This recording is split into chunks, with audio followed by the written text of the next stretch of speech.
Welcome, travelers, to High Fantasy. I'm Brett. I clapped and I shouldn't have clapped. You got me clapping. I need my herb pouch. Daddy's been paying for my salt. This I'm part of the poop patrol, ma'am. And I'm Emily. But I'm like, don't make the robots. Don't make the robots crunch. I would speak with dinosaur in a second. I have beef with DC. It's a thing. It's a whole thing. Join us on our epic world-spanning adventures. Armed with only a bit of long-bottom leaf, we will delve into some of the most amazing worlds of imagination that have ever existed. Before we get into that, don't forget to check out our Patreon if you want to support the channel. And without further ado, let's get into it. You can clap. You can. Yay! Alright, everybody. Welcome back to another episode of High Fantasy. I'm Brett. And I'm Emily. And today, do you know what we're talking about? I haven't the faintest idea. You've told me nothing. That's true. It's very true.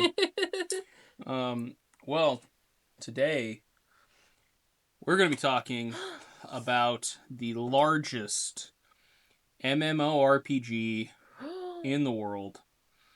We talked a little bit about it in the overview. You know a little bit about how this game works. Okay. But today we're going to be talking about Pokemon? Yes, the Pokemon. No. World of Warcraft. Ah, there it is. Oh. So, what's up? I just got all weed. oregano. Sorry. All oregano. Long bottom leaf. All long bottom leaf. There we go. That was a spicy sip. Mm-hmm. Sometimes the How much did weeds you work put in themselves in. How much did you put in here? Huh? Only like 1.5. 2, 3, No, it's just 1.5. 11, 19. Okay, anyways. So, what do you remember about World of Warcraft? Let's just give like a quick, what do you remember? I remember there's the Horde and the Alliance. Yep. They hate each other. Uh-huh. And that extends to the players who play the game. Yep. Real life hatred. Real life hatred. I remember... Oh, boy. I remember there were...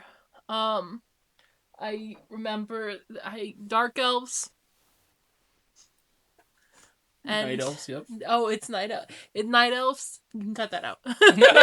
Cut that out. I'm not done. I'm not... It looks stupid. Night Elves. I remember you can get money by dancing. Like On a stripper on mailboxes. That's so fun. There's mounts. All right, there we go. So, welcome to World of Warcraft, the largest MMORPG in the world, set in the fantasy universe of Azeroth.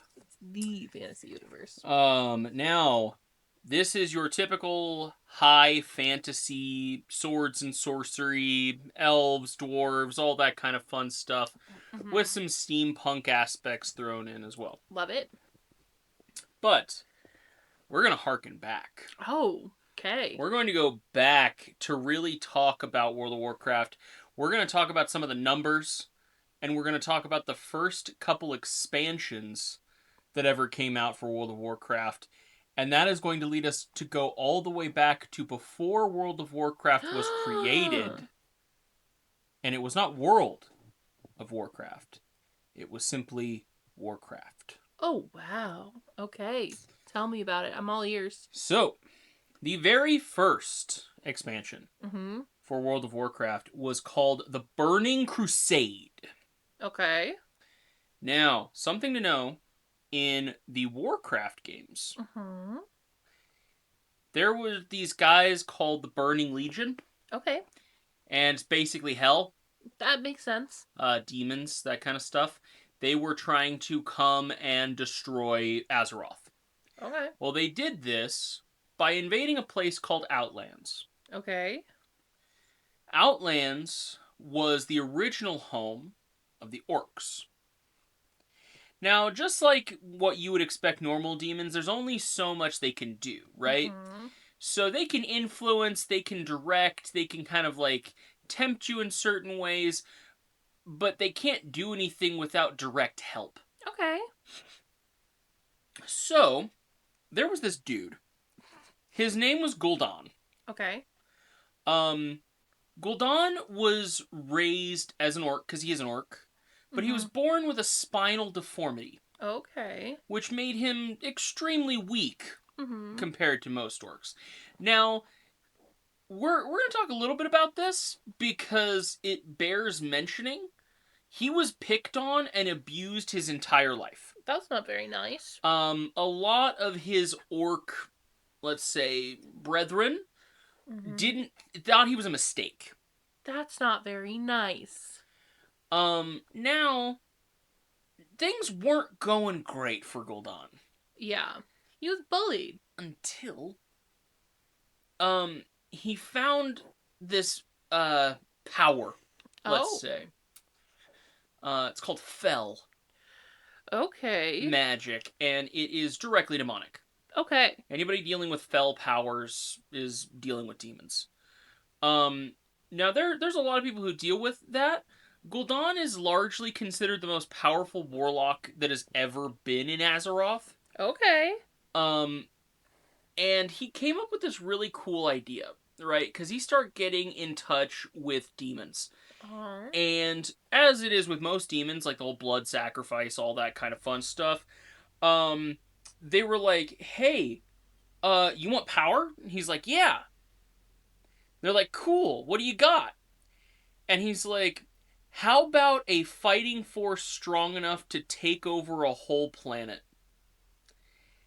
And they're like, we're listening. Bet.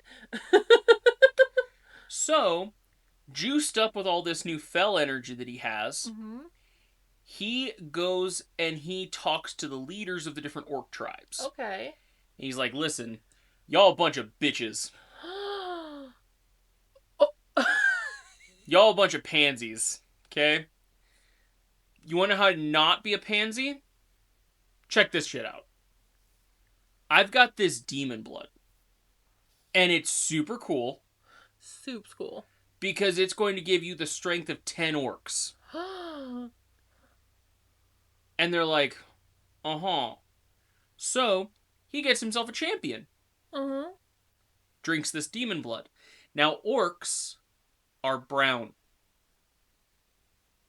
When they drink this demon blood... Do they turn green? They turn green. This demon blood is also green. That's why orcs are green. And it imbues them with a rage. Oh, makes them angry. Yeah. So the typical idea of, like, the raging psychopath orc that's, like, going through and destroying people, that's a demon-infused orc. Okay, so that's not what normal orcs would look like. That's not how normal orcs would be. Okay. Nope, they're actually, like, they're pretty warring race still. Yeah. And they're still very much, like, the bigger and the stronger you are, the better. But it was more of, like, you know, we go hunting, we have tribes, it's that kind of stuff. Yeah, this is a little chill. bit of warmongering, but it wasn't too crazy. Until the, like, demon rage kicks in. And they're like, wanna fight? And their eyes start literally glowing red. Oh, boy. Yeah. Now, what he didn't tell them is if any of them took this, it would make them beholden to him. Oh, that sneaky little bitch. So, Gul'dan delivered on his promise. They are all super buff. Yeah, he's like your buff now. And now they're his army to take over Azeroth. That's so smart. We love an evil genius. He is juiced up on so much power. Because the demons are giving him so much juice. Oh, so much demon juice. Enough to open something called the Black Portal. Oh boy, that sounds ominous. Or the Dark Portal for the most part. Goes back and forth, but Dark Portal is the biggest one. Okay. Now, this is a portal from Outlands, which is where they're in right now, to Azeroth. Okay.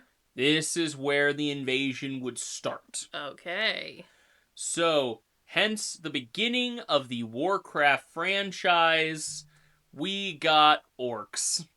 Okay. And they are trying to take over Azeroth. And that's interesting because it's not like the orcs necessarily wanted to do it. It was like this one guy wanted to do it and then mind controlled an army to be able to. Pretty much. Yeah. Now, a lot of them went along with it because they were like, yeah, this sounds like a good idea. This seems like fun. Okay. But again, they were demon blood infused, anger obsessed, It's like, blood? Yeah, exactly. So, like, if you take a bunch of roided out people and you throw them in a situation where you're like, want to fight something? And they're like, fuck yeah! Yeah, let's fight, boys! They're gonna fight stuff. So, that's the problem. Now, these orcs are not like your Warhammer orcs. Okay. They're still intelligent. Like, they're smart. Mm-hmm. But they're tribalistic. So they Yeah. don't have a whole lot of technology Okay. at all, but they know how to, like, build war camps. They know how to chop lumber. Then, it's, like, very crude, but they can still make settlements and stuff. Yeah. It's what you would picture, like, in a medieval society if you just had to make, like, an encampment out of, like, what you had around. Yeah. They can do that. So, they invade. They get their butts kicked. We close the dark portal. Okay. And there it sits. Still in this place known as the Blasted Lands. So the dark portal is just there and chilling, but they've closed it off so no more are coming through, basically. Exactly. At the cost of many heroes. Ooh. Of the Alliance. So they managed to close it off. But here's the thing. When the dark portal closes off, orcs kind of change a bit. Okay. They're still bloodthirsty and they're still that, like, demon rage. But they're a little bit more themselves now. Okay, so they aren't, like, mind controlled anymore, necessarily. Not as much at all, no. But their original intention was to come and conquer Azeroth. They failed. Mm-hmm. Now, they're still around. Yeah. And this is what creates what would be the base for the Horde. Okay. Is the remains of the invasion force from an entire world. That's insane. Big enough fighting force to still be something. It's just also the idea of, like, combining two worlds that are already, like, that's... Worlds are big. Yeah, 2 planets. Yeah, just a little crazy. Now, Azeroth is made mostly of Eastern Kingdoms, the continents of Eastern Kingdoms, and Kalimdor. Okay. At this point in time. These are the ones we've explored. Mm-hmm. Now, the portal opened up on Eastern Kingdoms. That's where a lot of your humans and dwarves and stuff are. Mm-hmm. Kalimdor is more of where your, like, night elves and the big world tree and that kind of stuff. That's over there. Mm-hmm.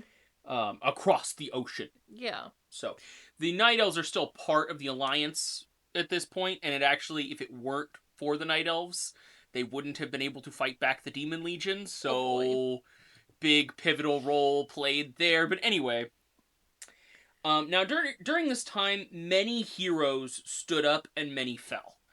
Mm-hmm. But there was even this, like, push where they pushed the demons back, or the orcs back through the portal. Oh boy. And they held them off while it got closed. Okay. So they lost a lot of champions on the other side of that because they had to kind of hold off the the green tide, essentially, as it was. They're like, we're shutting you in on this other world. Have fun, boys. Exactly. Oh boy, those poor guys. Imagine what happened on the other side. Yeah. What happened to those guys? Do we never know? So, that was Warcraft. Okay. Now we're playing World of Warcraft. Very different. This takes place after the events of Warcraft all the way to Warcraft 3. Okay. Is World of Warcraft, right? Now, the first expansion being the Burning Crusade. So, World of Warcraft's been out for a little bit. Okay. Huge following. Bunch of people love it. And they announced the Burning Crusade has started. Okay. Level cap raised, all this fun stuff. We'll get into a little bit more of that in a minute. But there's rumblings in the Blasted Lands. There are energies pulsating from the Dark Portal again. Ororo Reggie. Something is tearing its way through the veil from the other side. Oh no.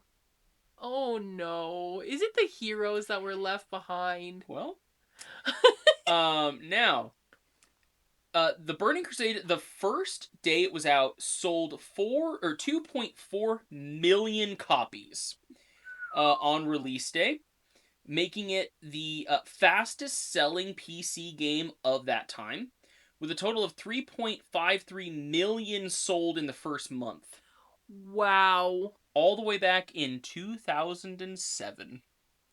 Wow. That feels like a lot for 2007. It was the largest selling game of the time. That's insane.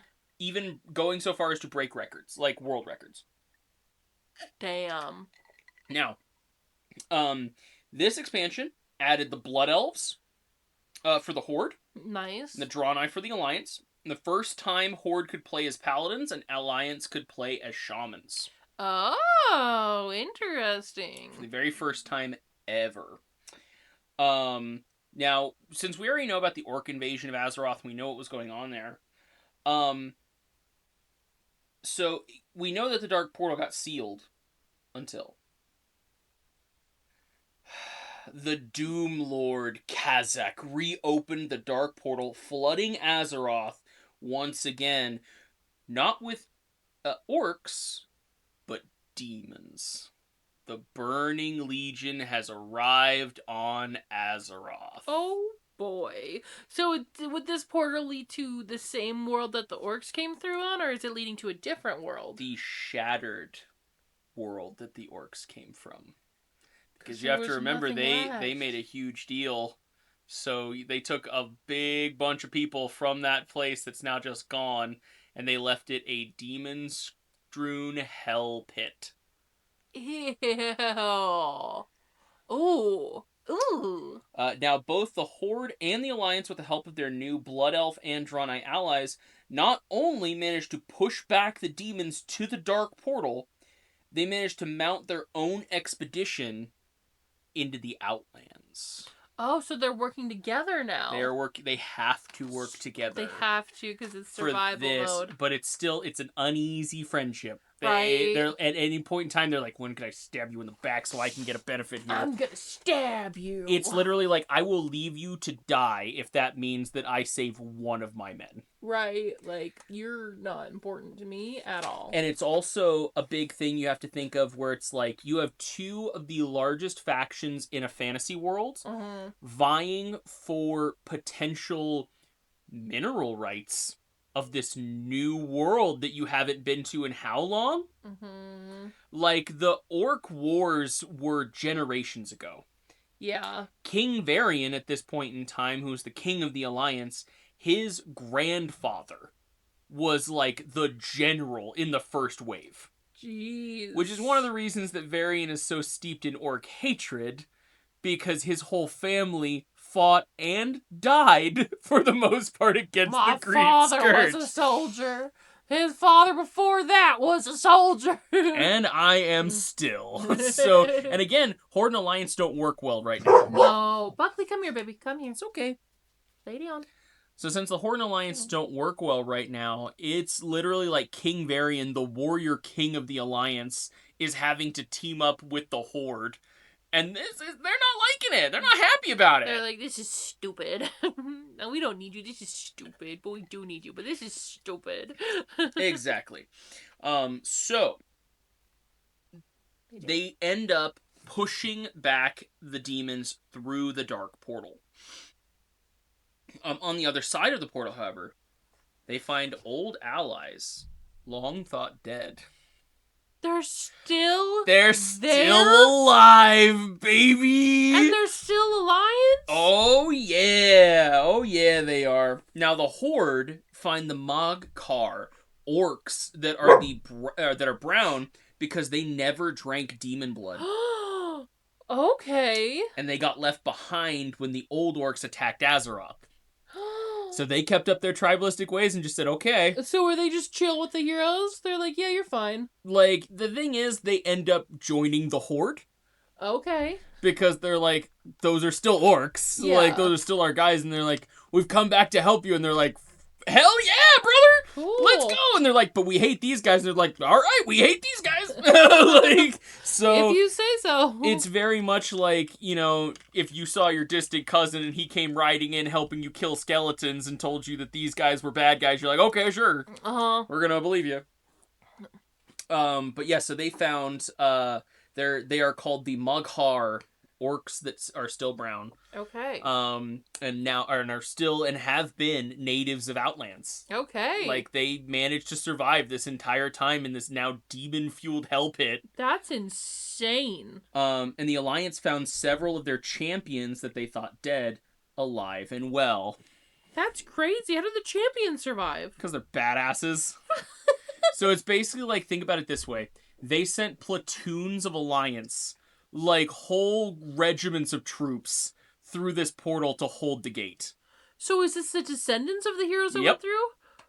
Oh, and some of them are just old. Like old men. That are still just kicking around like, I never stopped being a warrior. It's like, you can pry my sword out of my cold, dead hand, boy. It's like, whoa, okay. Whoa, okay. All right. Okay. He's like, fight me for it. Now, welcome to Outlands. From the wastes of Hellfire Peninsula to the Naga-filled swamps of Zangarmarsh, heroes of Azeroth will fight armies of demons, delve into ancient waterways filled with deadly Naga, and finally fight Illidan's storm rage in the Black Temple. That's rough. Yeah. Ooh. That's spooky. I like it. Voiced by Liam O'Brien. Oh, I love Yeah. I love me some Liam O'Brien. Now again, let's go back in time a little bit. We're going back in time again? And let's talk about who Illidan Stormrage is. Okay, I want to know everything. Now, you've heard me talk a little bit about his brother, Malfurion Stormrage. Okay. Current leader of the Night Elf people. Okay. So Illidan himself is a Night Elf. Uh-huh.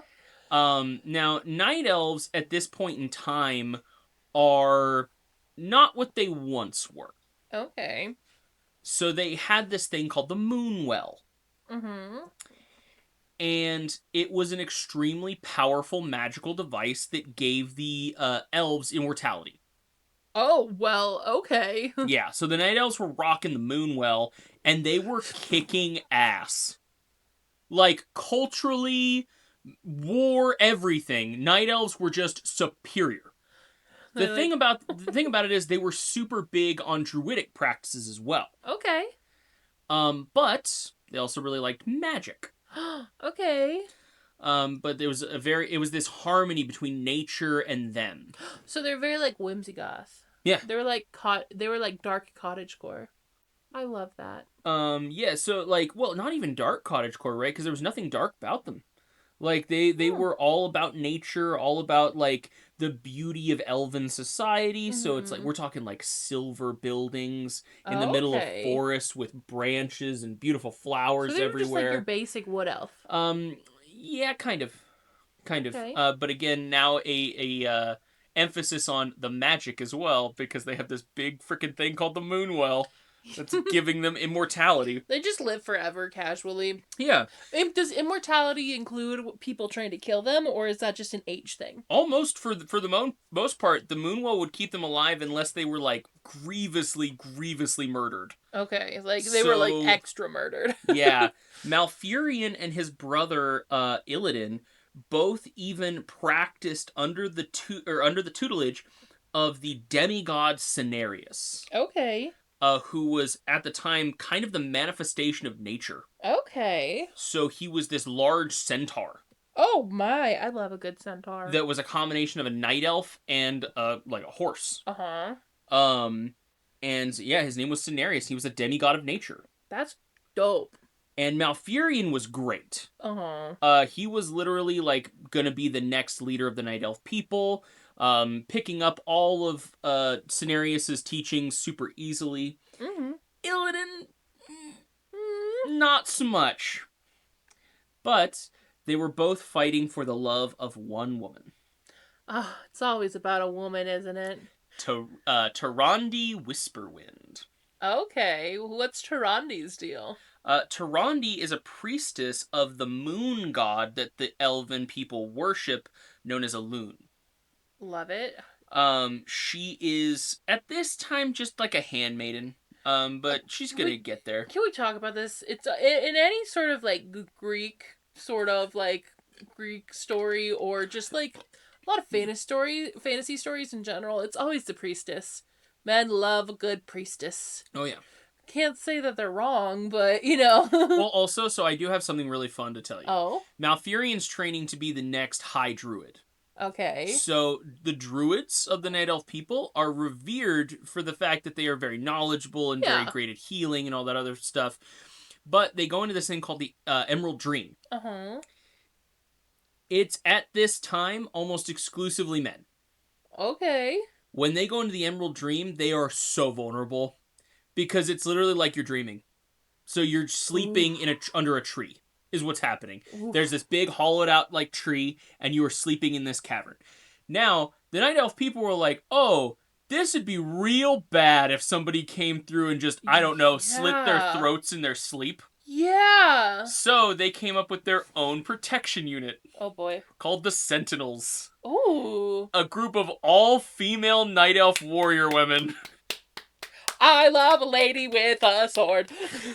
They have warglaives, which are Oh. 3-sided like boomerang blades that they like can throw and they return back to them and they fight with them. It's insane the stuff that Sentinels can do.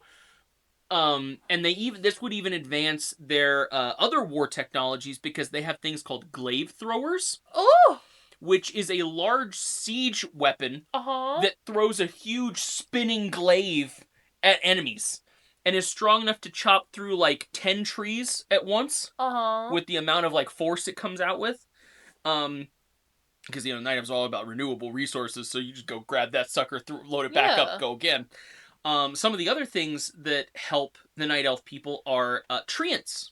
Ooh. So they have treants of lore and treants of war. Oh, okay. So they are the guardians of the Night Elf people because they live in harmony. And so if anything bad happens to the Night Elf people, these big freaking elementals come, like tree elementals, come out and just start whomping on people. I love it. But they both love Tarandi. Uh-huh. Now, Tarandi's more partial to Malfurion, but she, like, Illidan's the bad boy. Oh, Illidan's the bad boy. Okay. Okay, Liam O'Brien. So, he's got a thing for her. And he finds out something. Oh? He finds out through the Moonwell that there's an invasion coming. Illidan or Illidan. Malfurion? Okay. There is an invasion coming. Okay. And it's demons. Oh boy, what is this dumbass gonna do?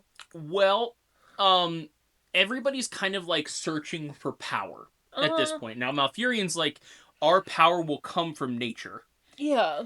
And we will use the power of nature and the trees and the forest to drive these things back from the hell from which they came. Okay. And Malfurion's like, and, Tarandi's like, and, with the help of the goddess of the moon, she'll also help us, so we'll be drawing power from a loon herself. And Illidan is like, the thing is, guys, I don't know. I don't know if that's gonna be enough. Like, I get you. Okay. I hear you. Now, hear me out. I've been working with some experimental stuff. Oh god, it's always the experimental thing. I feel like Illidan's the type of guy to say, hold my beer. And I think I can use their own power against them. Don't have thoughts. Don't have thoughts, Illidan. Shh, just be bad and look pretty. So, basically his older brother, Malfurion, reprimands him, like, you shouldn't be dealing with dark powers. That's something that's going to be really bad for you. Tarandi, same thing of, like, I don't think this is what, a loon has planned for us. I think this is really stupid of you to be doing. And so he runs off and, goes to Hot Topic. I'm gonna prove to them that I'm right and they're wrong! And he undergoes a ritual that no one has ever done Oh boy. at this point in time, where he ritually blinds himself Oh boy. That's rough. to gain devil sight. What is devil sight? The ability to see, and also the ability to see invisible creatures and into other planes of existence. Ooh. And he goes through a ritual which turns him into the first ever demon hunter. Oh, so it worked? It worked. Oh. It worked. And because of this, he's actively able to hunt demons better and use their own fell energies against them. Illidan keep being a bad boy. He gets elongated, like, canines. He turns more into, like, grows horns, like big demon horns. He gets wings, like devil wings. And with the help of Malfurion and Tyrande, they whoop some demon ass. Okay. It's the trio. The dream team. Okay, I need to know, who does Tyrande go for? They kick ass. Now, here's the problem.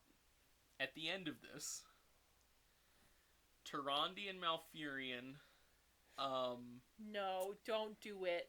they make a decision. No, don't do it. It worked. Illidan is corrupted.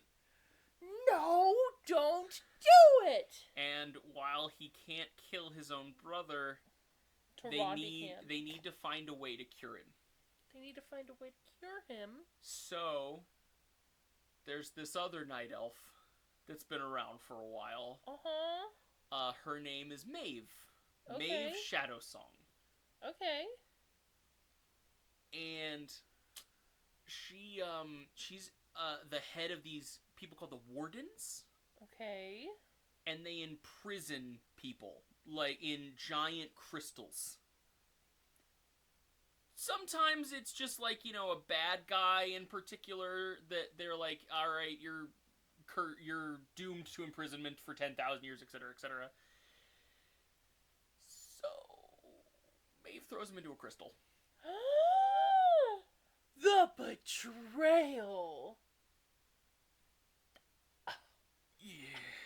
Tyrande and Malfurion, you deserve each other. And Illidan escapes. Oh, does he? And he flees to Outlands. Oh, I really wanted him to. Now, there's more to this story. I want everybody to know. There's books and books of this story.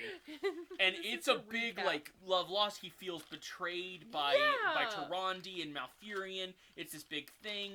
And there is merit to what they said. Because messing around with dark powers is tempting, unfortunately. Yeah, but if it works...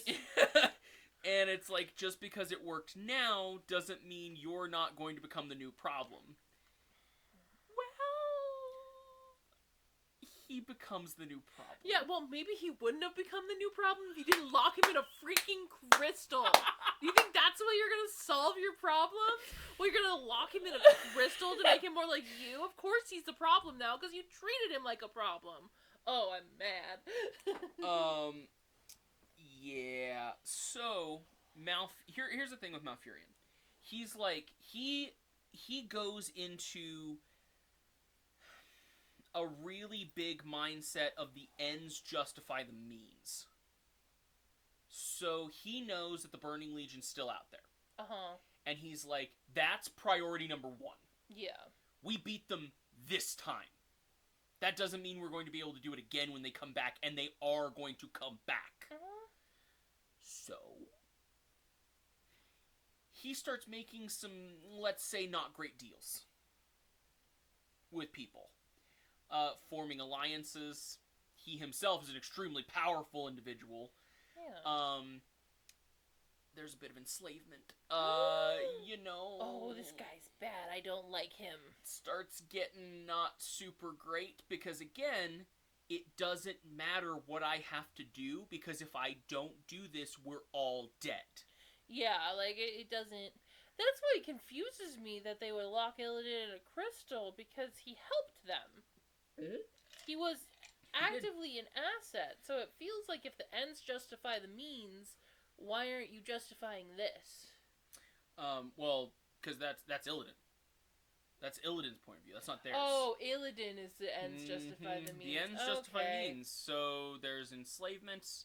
There is he makes deals with people for power, and he's even got demons working under him as on his payroll.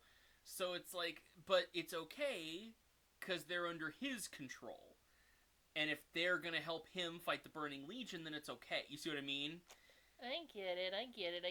And it's like, so he forms the Black Temple. Okay. Some of his generals include Lady Vosh, who is a Naga. Okay, yeah. Who is actively trying to drain Zangarmarsh of all of its water, so that her fighting forces can essentially occupy the Black Temple and help Illidan fight off the Burning Legion. Okay. But that's killing like a butt ton of other wildlife and creatures that rely on that water in Zangarmarsh. And Illidan is fine with that. Okay. He makes a deal with Akama, who is a leader of the Draenei people who got left behind in Outlands.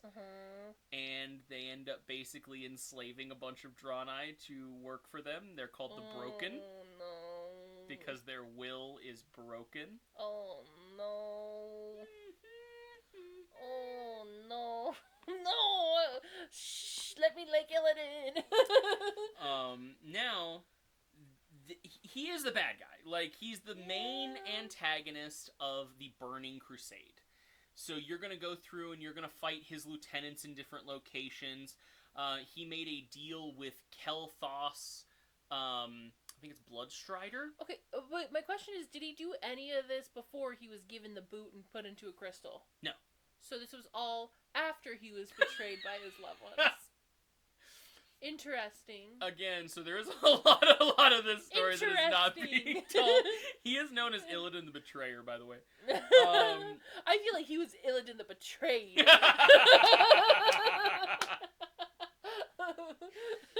Oh my goodness. From what I've heard so far. You're really not wrong. It's rough. It's rough. Yeah, it's hard with that sort of thing, because it is truly like, yeah, technically he's doing terrible things, but that's how you make a good bad guy, though. It's like, yeah, he's doing terrible things for a reason, though. In a later expansion, Illidan will actually come back as a reoccurring character to help. See? So there's a Darth Vader moment where he comes back and he's like, I told you. I frickin' told all of you that the Burning Legion would be back, and I told you that you'd need me, and guess who's here to save your asses? It's Daddy, baby! It's Daddy. Daddy's home, bitches. Daddy's home. That's so funny. But yes, so he is the very first demon hunter, but notice how I say first. There's more. There's more, bitches. More to come. Illidan paved the way for an entire hero class in a different expansion.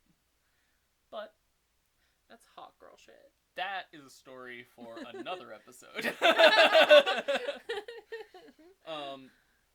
So right now we are in Outlands. Okay. Back on track. Sorry, guys. Illidan sits atop the Black Temple. Okay. A place that he has built to be his stronghold to fight the Burning Legion at all costs. Okay. Until the Alliance and the Horde come out of the Dark Portal, which he was not expecting. But, And the big tagline here, the cinematic tagline, is we zoomed the top of the Black Temple. We see like all the crazy stuff in the bowels of the Black Temple as we go up to the very top. And at the peak of the Black Temple, we see Illidan. He's covered in fell tattoos now. He's shirtless and he's ripped. He's got the long hair, the devil wings, kind of like, and he's like crouched, and he's holding a devil's skull in his hands. And he's got like motes of green coming up from his eyes, as his eyes look like they're on fire because he's got devil sight. And so he looks kind of over at the camera slightly while he's holding the skull, and he just goes, "You are not prepared." And as he says this, he crushes the skull in his hands, and then he flies up and he's like, "So come to my black temple, puny heroes. This is Outlands." And he lands, he says, "And you are not prepared." And then that's where it ends. It's like the big draw in for everybody where it's like, yes! Oh my gosh, we're gonna kick his ass! I only have one thing to say to that. Smash. Smash! Only in demon form. Only the wings stay on. The wings stay on during sex. Oh no! Oh man. So we get to go through Hellfire Peninsula, which is literally like this cracked, jagged landscape with, like, you'll have all kinds of weird terrain features here. Okay. But it's kind of like an earthquake happened and the land never fixed itself. Oh, that's fun. There are things called Fellfire Boars, which are like these big mutated demon boars that kind of just wander around Hellfire Peninsula.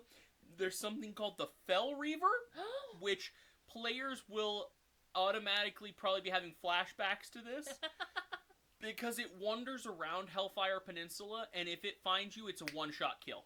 Oh no. So it'll just aggro. You'll be there like doing quests like, oh, kill 10 boars, and you're like, all right, so I'm killing the boars, and then just stomp. Oh, you're dead. Oh, gotta respawn now. It's just, and how big is it? Enormous. So it's huge. There's nothing you can do about it. Nothing you can do about it. It takes a full raid to take the thing down. It just happens. It just happens. The funniest part is it doesn't drop anything good. There's nothing for it. Like, it just sucks. No reason to do it. It's literally just a walking hazard of being in Hellfire Peninsula. Like, that thing is awful. But this expansion introduced flying mounts for the very first time in the history of World of Warcraft. That must have been a game changer. It was. Oh, yeah. So when you first started flying, you could go at 60%. Okay, that's which great. Was pretty slow because the normal 100% ground mount, but you could fly. Okay, but you could fly, so you could go over things. Well, then they came out with epic flying, which increased it to 150% normal speed. Wow. So you were cruising. Yeah. The downside is you could not fly in Eastern Kingdoms or Kalimdor. Why? Because they wanted to put a limit. Well, let me tell you. Oh. They never designed Eastern Kingdoms and Kalimdor for flight. Okay. So if you look at it from the top, nothing works. Nothing makes sense. Nothing makes any sense. You're going to run in, you're going to see textures that make absolutely no sense because it was never designed for players to be able to fly and look at stuff. So they just never finished it because why would you? You know, like, you could put your time into other things, completing quests, etc., etc. So they were like, oh, but Outlands they specifically built so you could fly. And so everything looked great. And for the first time, people were like, oh my gosh, I can fly. This is so cool. This is the best. This is awesome. This is incredible. And it also introduced a bunch of new factions. Okay. That you could kind of get reputation up with and learn from, which was very fun. So one of them was Sporagar. What is that? Sporagar was located in Zangarmarsh. Okay. And it was basically mushroom people. Mushroom people! And you got, like, quest reputation with them by killing the things that wanted to eat them. That's really smart. Like, people. Yeah, well, like, bog lords is one of the things. Giant shambling mounds that love to eat mushrooms. That's fun. And they eat the Sporagar, so they're like, ugh. They're like, please, save us! And again, the draining that the Naga were doing were starting to F up the bog lords' habitat, so they were having to encroach more and more into the Sporagar people. Yay. They hate to see Laios coming. Yeah. Yeah, they would. They would. But they're adorable, and you can even get a little spore pet. That's so fun. A little Sporagar battle I love pet. pets in games, just because they're a little derpy most of the time. This introduced all kinds of new dungeons where you could go and fight other, like, lost tribes of orcs that were, like, actively worshipping demons. Ooh. You could eventually end up in the steam vents, Okay. which was in Zangarmarsh, where Uh-huh. Lady Vosh and all of her Naga were draining the water, Oh and you boy. could fight them in those areas. Ooh. Like there was 3 specific dungeons that you could Uh-huh. go to, and it's just filled with Naga. You had to swim. There was like underwater bosses, a giant crab guy, Oh, a that's thrasher fun. dude. It was a whole thing. You had to fish to get one of the bosses to appear. And when he did, Okay. he was like this Kraken Leviathan dude, and you got to kill him. All kinds of just really fun, cool, unique stuff in there. Yeah. Hellfire Peninsula actually had a PvP event that constantly happened where you had to go take towers. Okay. And if you took the towers, your faction got a buff for like the next 24 hours Okay. until the next fight happened. That's great. It was really cool. I loved the Burning Crusade. It was an amazing expansion. They added just so much Yeah. to the game. But the funny thing is, if you notice something, the very first expansion that came out for World of Warcraft Uh-huh. was essentially just a continuation of the very first Warcraft game. Okay. Does that become a theme? Hmm. Oh, I figured it out, you guys. Yeah. Good job. Good job. So we go back to Outlands. You know, we end up beating all of Illidan's lieutenants. We defeat Illidan, stop the Burning Crusade stuff from happening, and we're good. Okay, I We love it. are safe. We have done it. We've conquered Outlands. Hooray us. There's so much I'm skipping, but Yeah, let us in the comments about everything that was skipped. yeah, tell us the things that you are so mad that I didn't cover. Because I can think of a few that I'm kind of like not sad that I didn't cover here, but at the same time, like that would have been fun to go into, but we got so much more to cover. So, Okay. all right. So here's a fun question: Here's a fun answer. what do you think the second expansion for World of Warcraft was? The Frozen Empire. It was Burning Crusade, so now I'm like something frozen. The frozen. Wrath of the Lich King. Okay. Okay. Now, are you ready for some fun stats? I don't know if I am. Hold on. Yeah, get yourself some high drink. I'm ready. All right. So, Wrath of the Lich King came out in November 13th, 2008. Okay. So a year after Uh-huh. the Burning Crusade. It sold 2.8 million copies day one. This set another world record for the first day sales, beating their last expansion that at the time held the record at 2.4 million. Wow. That's a lot of people. An additional 400,000 people worldwide. That's crazy. Can that many people pre-order the cookbook? Can we just get 2.8 million people to pre-order the Copper Spoon cookbook? That'd be cool. Now, I'm going to give you a little bit of a teaser. Okay. We move to the frozen north, Okay. past the denizens of the strange new continent, to the frozen halls of Ice-Crown Citadel. At the peak sits a lone figure clad in ice-covered black plate mail, adorned with pulsing, pale blue runes, atop a throne of ice. The Lich King.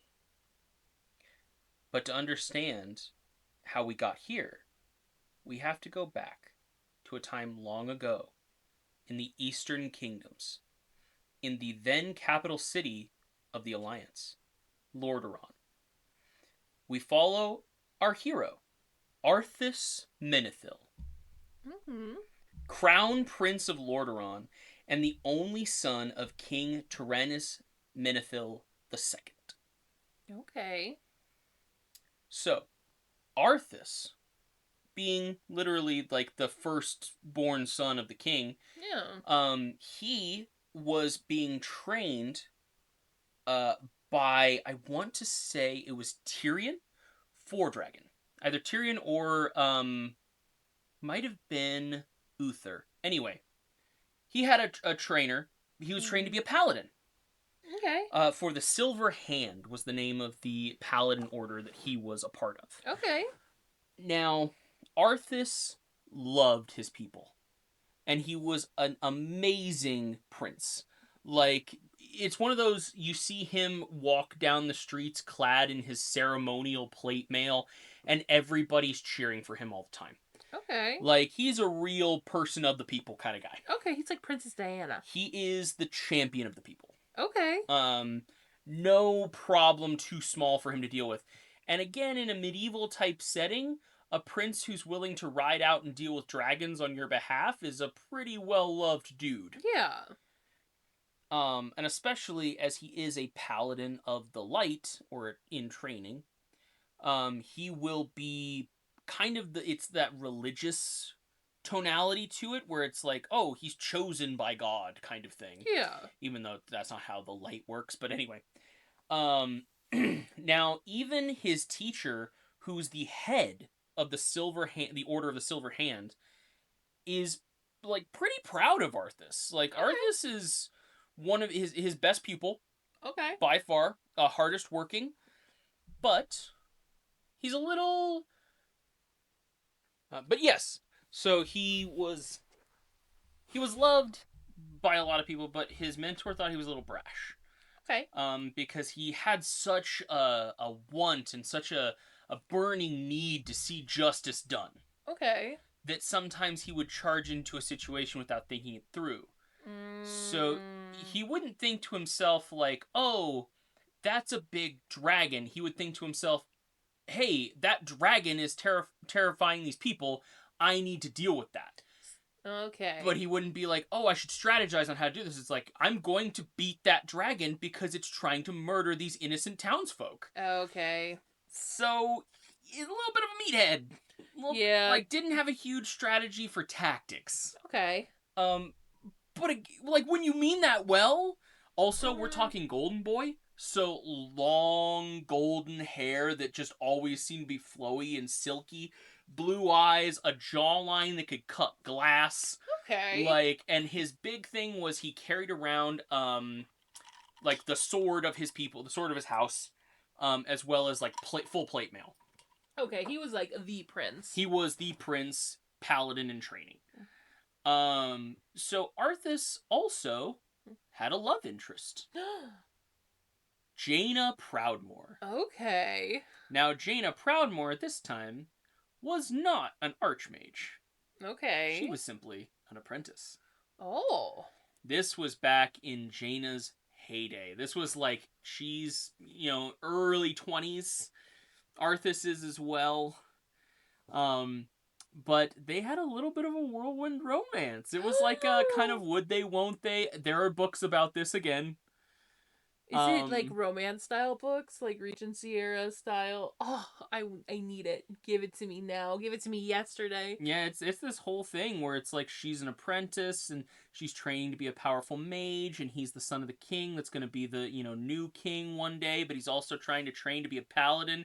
So like his holy order, all that fun stuff, and they have this big like, oh, I have to study, I have to do this other stuff, and it's like, yeah, but But we like, could also kiss. yeah, like, what brings you here? And it's, oh, well, like, I was sent on a trip from the mages college to do this, or blah, blah, blah, and he's like, oh, what a coincidence seeing you, big will they, won't they vibes.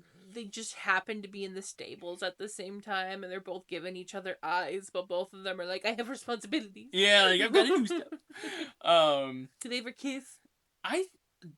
They were lovers. It Yes! said lovers. Does it? I want don't the nitty gritty romance. Somebody write me a fanfic. I don't remember if I ever saw, because again, like, from what I played the game. Yeah, you weren't a romance reader when you were playing the game at 12 years old. Exactly. So it's like, I played the game, I didn't, Now. That's a big sigh. That was a really big sigh. What now? So, you notice how when I talk about the Alliance, I don't talk about Lordaeron? Yeah, I've never heard you say that in my life. And you know how right now in this story, it's the capital of the Alliance. It's about to not be, is it? That's something we're going to talk about in the next episode. You cheeky little... You just cliffhangered me. Tune in if you want to hear about the wrath of the Lich King, the frozen north of Northrend, and how our beautiful prince falls to ruin. I cannot believe you. You really just did that to me. You little...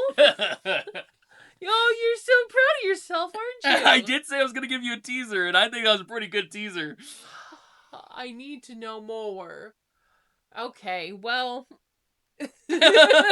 So do not forget to order the Copper Spoon Chronicles. Will it be? It will be. It's going to be out by now. It's going to be out by now. People have started reading the Copper Spoon Chronicles. Oh, God. A cookbook adventure of Cobb Copper Spoon, available at Barnes & Noble, Amazon, and wherever books are sold. Yeah. And keep tuning in if you want to keep hearing the author's opinion on random nerd stuff. I'm stressed. I need to be next podcast week already.